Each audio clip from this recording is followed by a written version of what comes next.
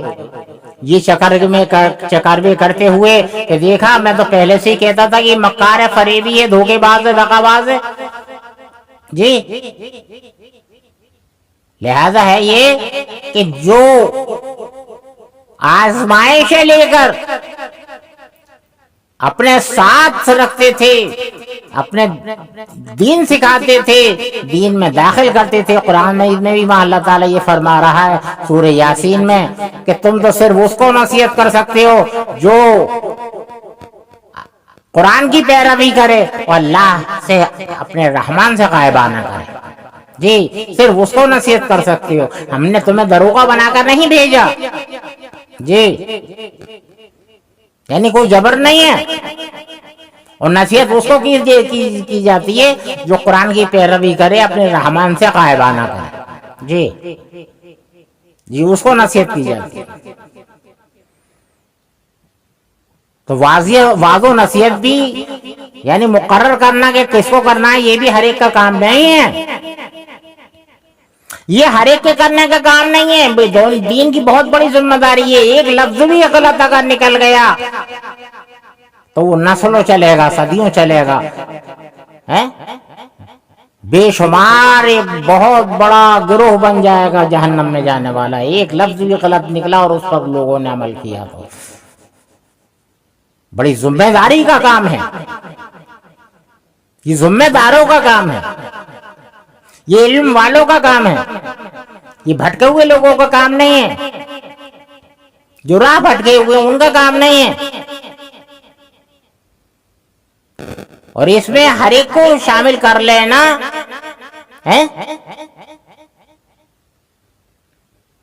کہ بہت سو میں نسلی شرارتیں بہت غلط ہوتی ہیں. جی وہ دین کو بدنام کریں گے. جی